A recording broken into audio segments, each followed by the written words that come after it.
The night was thick with a silence that swallowed fear. No gunfire, no explosions, just the rumble of trucks on a dirt road, carrying a cargo so valuable its loss could cripple the free world. A single flickering lantern in a farmhouse window marked the beginning of America's greatest hidden operation, overseen by a man who had never seen combat. This man was John Albright. He had spent the prime of his youth in the wheat fields of Missouri, a farmer who greeted the sun as it rose over his lands each morning, passionately devoted to the smell of the earth and the labor of bread. The war was like that great hurricane that could turn the lives of even ordinary people upside down. The attack on Pearl Harbor was like a dagger plunged into America's heart, a cry echoing in every home, every town. John was young, strong, and wanted to enlist, but his nearsightedness kept him from the front lines. He felt ashamed. He wanted to do something for his country, but he couldn't. While his brothers went to the front, he continued to plant potatoes and corn in his field. What importance could a farmer have, he whispered to himself every evening, until that night. While the town was deep in slumber, John's door was knocked. At this hour of the night, two suited men appearing at his door carried a mystery the town was unaccustomed to. Their faces were stern, their eyes determined. They introduced themselves as from Washington. John's heart thumped like an old tractor in his field. "We've come with an offer, Mr. Albright," said the taller one, his voice sharp and official. "An opportunity to render an unprecedented service to your country." John understood that this offer was not simple agricultural aid or the sale of war bonds. The tension in the room was like a summer lightning strike. The men, in hushed but clear tones, explained that America's most valuable national reserves, especially strategic gold reserves, needed to be moved to a safe place due to a potential attack risk on the East Coast. And this safe place was an unimaginable location, John Albright's own farm. John's mind traced the map of his fields, that old barn, the deep cellar, the never-used coal shed. How could these be a sanctuary for millions of dollars worth of gold bars? This was a task that challenged even a farmer's imagination. The first thing that came to his mind was not the grandeur of the mission, but the possibility of failure. If caught, not only his own life, but perhaps the fate of his country would be in jeopardy. "You'll have to take this secret to your grave, Mr. Albright," the men said. "Even your family must not know." John sat at the wooden kitchen table, a glass of cold milk in his hand. Moonlight streamed through the window, falling onto the map on the table. The map now represented not just his fields, but the hope of his nation. This was his war. Even if he couldn't be on the front lines, he would protect something more valuable than his own life for his country. This silent, invisible heroism would carry a burden far heavier than wearing a military uniform. The next dawn ushered in an era that would never be the same for John. As the first light of morning fell upon the sleeping farm, an invisible burden rested on John's shoulders. That day, one of the old corn silos inherited from his father, located on the back acreage of the farm, would host unexpected guests. 2 days later, gray camouflage trucks, moving silently along the dusty road only under the cover of night, arrived at the farm. The trucks groaned heavily under the weight of the crates within. Each crate, like a fable from the gold rush era, held an unimaginable fortune. Soldiers worked quietly and methodically, every movement made in whispers, as if even the walls had ears. John, lantern in hand, guided them, his eyes fixed on each crate. Each one was not just metal and precious ore, but also a symbol of the American dream, of independence and resilience. The chosen storage area was a cold, damp shelter extending underground, built by his father years ago. As a child, John had played games there, imagining adventures. Now, this shelter would be the hiding place for America's greatest treasure. As the trucks were unloaded, John's mind mapped out a strategy for where and how to place each crate. The earth was leveled again, the entrance to the shelter expertly concealed. From the outside, it was just an old cornfield. Nothing indicated that millions of dollars in gold lay beneath. When the operation finished, the men shook John's hand firmly, a look of gratitude in their eyes. "Don't expect to hear from us, Mr. Albright, and we won't come to you. This is a secret known only to you and you alone. One day we will come back to reclaim this burden from you. Until then, remain silent," they said. Their words were imprinted on John's soul like a seal. He was alone. Alone with this secret. His wife, Sarah, his children, his neighbors, none of them could know. Sitting at the dinner table, listening to the news on the radio, following the course of the war, he carried the weight of a secret deep within his mind. Yet from the outside, he was just John. an ordinary farmer plowing his fields, tending to his animals, regularly attending the town church. But within, he was the custodian of a nation. This duality had become his new way of life. One of the greatest challenges was maintaining the routine of daily life. John would wake with the sun each morning and go to his field, but his steps always drew him towards the direction of that hidden shelter. He would examine every blade of grass, every stone, wanting to ensure that everything was in its place. Once, the town sheriff, searching for a lost animal, approached that side of the farm, and John's heart nearly stopped. But the sheriff noticed nothing, simply smiled and said, "You've got some fine crops, John," before moving on. These moments reminded John how fragile his secret was. Over time, this constant vigilance became a part of him. It seeped into his dreams at night, into every thought during the day. The noise of the war was far away, but John's war continued silently in his own field. As the year turned to 1944, the shadow of war fell even more heavily over America. The D-Day landings, the bloody islands in the Pacific, every news bulletin brought either a cry of victory or a heartbreaking silence to thousands of American homes. John Albright, however, commanded a different kind of war on his own quiet front in the heart of Missouri. His secret grew heavier with each passing day, this invisible hump he carried on his back, growing with every crate of gold. From the outside, John was as usual, a humble man plowing his fields, talking about farming with his neighbors, sitting in the front pew at church. But on every stormy night, he would check the entrance to the shelter, making sure the rain hadn't eroded the earth and left a trace. Every unfamiliar car, every new face, made John's heart leap to his throat. Paranoia had become his new companion. One afternoon, Mrs. Gable, one of the town's most talkative and curious residents, was pickling cabbage in her neighbor's garden when her eyes caught sight of John's old corn silos on his farm. "John," she called out, "what's that old silo doing so hidden? It's as if you're hiding something inside, huh?" John's blood ran cold. He tried to stay calm. Smiling, he dismissed her. "Oh, Mrs. Gable, you know that's an old storage shed from my father. It has old farm tools, junk. It just sits there." Mrs. Gable, though appearing unconvinced, didn't press further. That day, John realized once again how precariously his secret dangled on a thin thread. With every breath, he could hear the echo of a risk in his heartbeat. Towards the end of the war, news of Germany's surrender and the atomic bombs dropped on Japan brought a deep sigh of relief to John. But the gold was still in place. The war was over. Yet the mission continued. For months, weeks, days, John did not know when that "we will come" promise would materialize. Every morning he checked the mailbox. Every ringing phone startled him. His secret forced him to live like a prisoner even after the war ended. Sarah, his wife, noticed the change in John. His sleepless nights, his silence during the day. "Is something wrong, John?" she would ask gently. John would always reply, "Just war weariness, Sarah. Everything will be as it was." But his voice sounded alien even to himself. He knew the war within him had not ended. Finally, one autumn afternoon, the expected trucks returned. This time, the atmosphere was different. The soldiers' faces were more relaxed, but their eyes still held that deep sense of duty. The gold was quietly loaded, just as it had arrived, in the darkness of the night. As John watched each crate leave, he felt both an emptiness and an incredible lightness. The invisible burden he had carried on his back for years was finally lifted. When the last crate was loaded onto the truck, the tall, suited man came over to John. "Your mission is complete, Mr. Albright.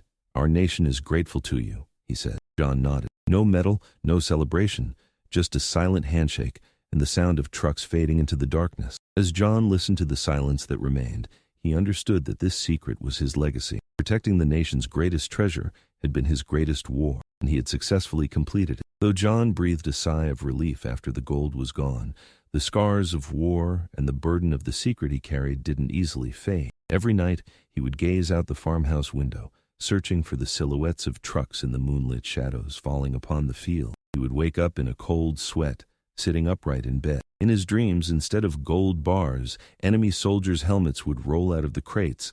The lid of the secret bunker would suddenly open, and German or Japanese soldiers would leap out. His wife, Sarah, noticed his restlessness but couldn't understand why. John would always tell Sarah, "It's just wartime insomnia," or "Farming is hard work, it tires me."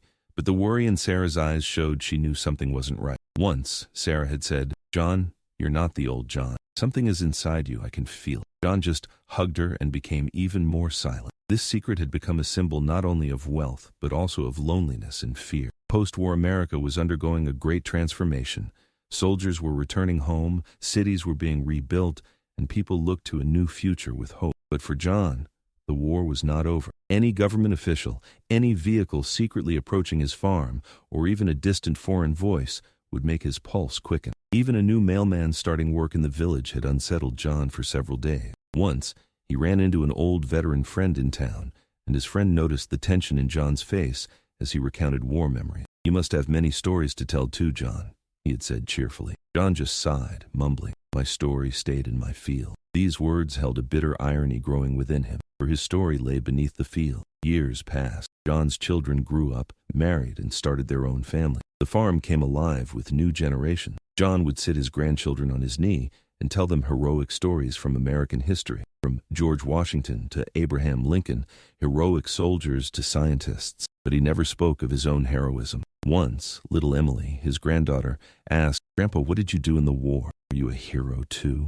John's eyes filled with tears, and stroking Emily's hair, he said, "I just plowed my field, my dear. I just plowed my field." This sentence was the summary of the sacrifice and silence he carried throughout his life. After the gold was reclaimed, he had hidden the entrance to that secret bunker so well with earth and vegetation that even his own children didn't know its exact location. It was as if his mind had swallowed those memories too, burying them beneath the field. By the 1960s, the tension of the Cold War gripped America. Events like the Cuban Missile Crisis rekindled the fear of nuclear war. John began listening to radio news with the same intense attention as before. Every tension brought the gold he once protected back to his mind. What if it was needed again one day? What if this time he wasn't strong enough to carry it? These thoughts placed a new burden on his aging body. Over time, sleek black cars with official license plates occasionally began to arrive at John's farm. The men who stepped out were suited, with formal demeanor. They would call John to the farmhouse porch and speak briefly and succinctly. Usually, they would just ask, "Is everything in order, Mr. Albright?" And after receiving John's, "Yes, everything is in order," response, they would return with the same silence. These visits reminded John that his secret was still in the state's records and that he was still somehow on duty. In a way, it was a lifelong guardianship of honor. One summer day, while working in his field in the midday heat, John's heart suddenly faltered. He collapsed. His wife, Sarah, and neighbors rushed him to the hospital. The doctor said it was a result of his age and years of fatigue. As John lay in the hospital bed, the first thing that came to his mind was the secret bunker and the memories he had hidden there. Would he be unable to share this secret with anyone before he died? Would he allow this legacy to simply turn to dust with him? These thoughts were more intense than the physical pain in his heart. After returning from the hospital, John's strength had diminished. He could no longer work in the fields. He spent his days sitting on the porch, looking at the distant hills. While his grandchildren ran around him, he was turning the dusty pages of the past in his mind. That winter, a cold, harsh wind swept across Missouri. John Albright, one morning, in his bed, peacefully took his last breath. He left behind a loving family, green fields, and a legacy of silent heroism, harboring a nation's greatest secret that no one knew. His death was met with great sadness in the town. Everyone would remember him as a simple, honest, and hard-working farmer, but none would ever know his true story. At his graveside, as his family offered prayers for a moment, the sound of a distant military aircraft was heard in the sky. Perhaps this was the nation's final salute to its silent hero. With John's death, his secret was believed to have been buried with him. The townspeople remembered him as a simple farmer, a strong, honest man, deeply rooted in the land. Flowers were laid on his grave, prayers were said, and life continued its usual routine. However, a few months after his death, an unexpected visitor arrived at John's farm. It was one of the two suited men who had brought the gold years ago, now with whiter hair and deeper lines on his face. He was an old man now, though not as old as John.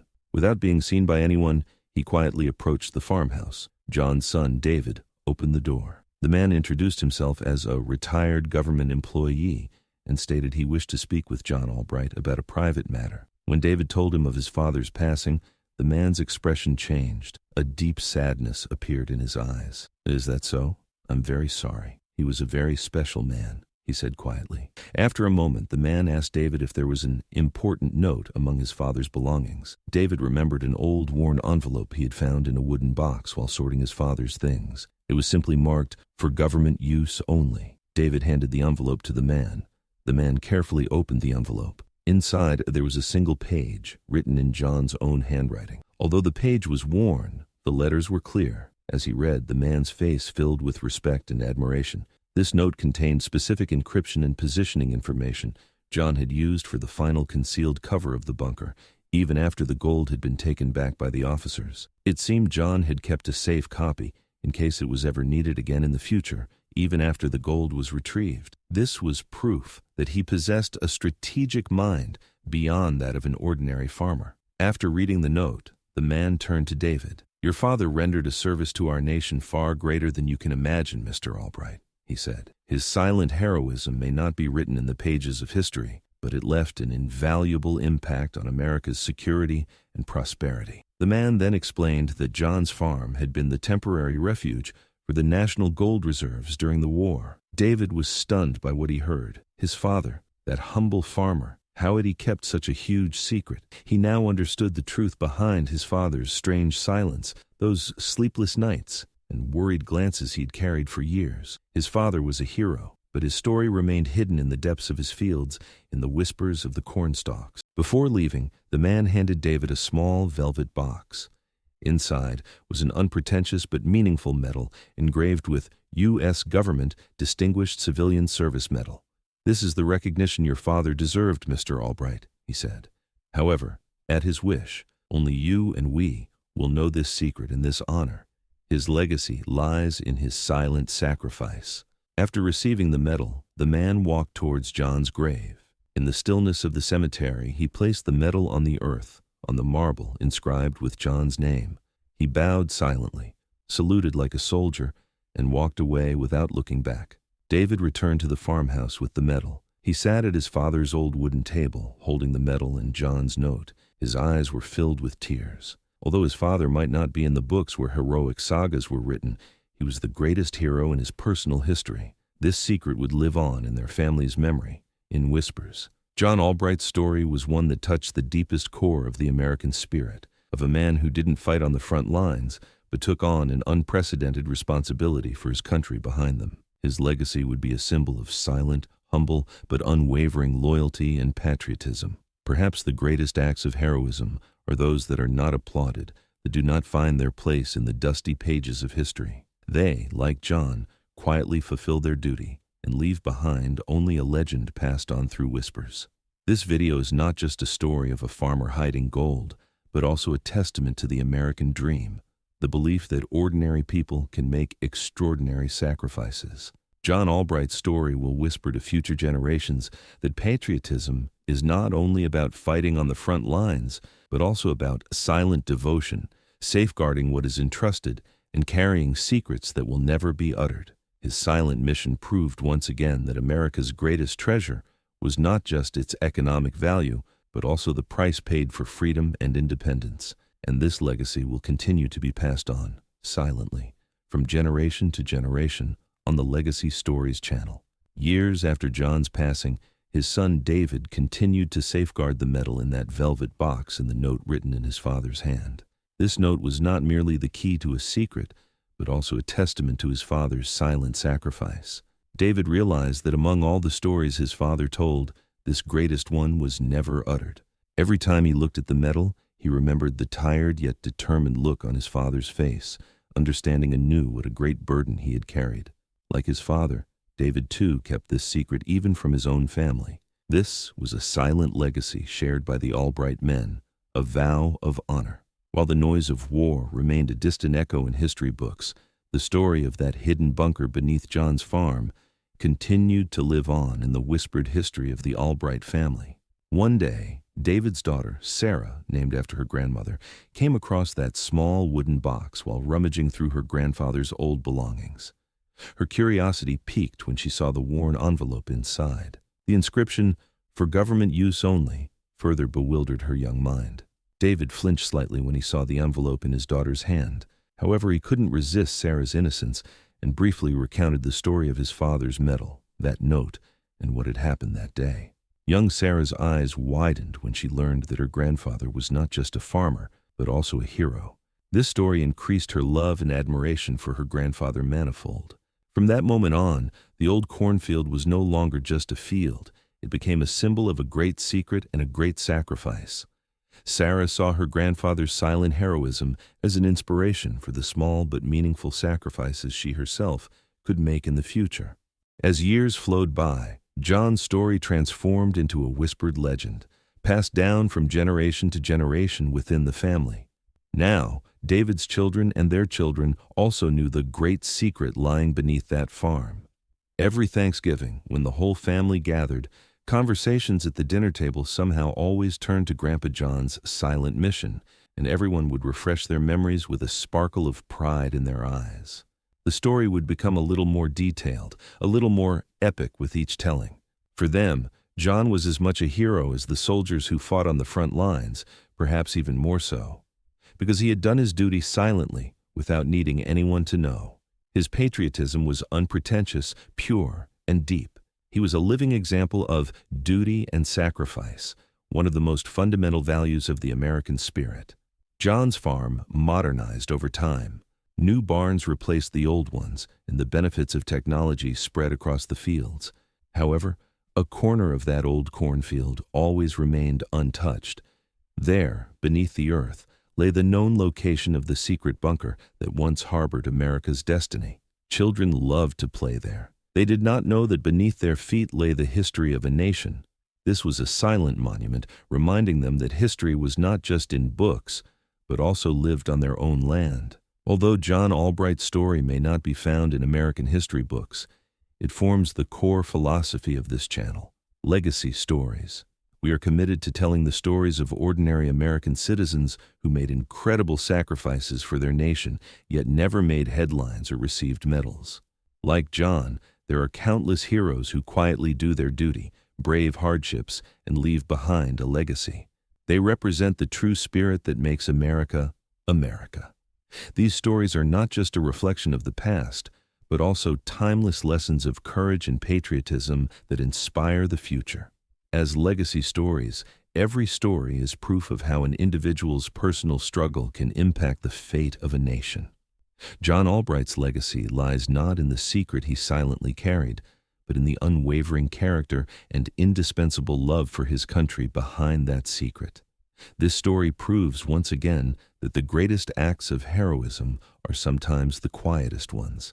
They are the unheralded yet most precious treasures of American history. John Albright's story, beyond that of a farmer, is a symbol of silent patriotism that continues to beat in the heart of a nation. He carried a great burden in his small world, and did so without seeking fame or recognition. Like him, there are countless individuals in every walk of life who quietly make sacrifices for their families, communities, and country. At Legacy Stories, we will continue to bring to light the stories of these unsung heroes, the true architects of the American spirit. Because the most valuable legacy is not always the one told loudest. Sometimes it is merely whispered, passed from generation to generation, leaving a profound impact. Remember, true heroism is often found in silence,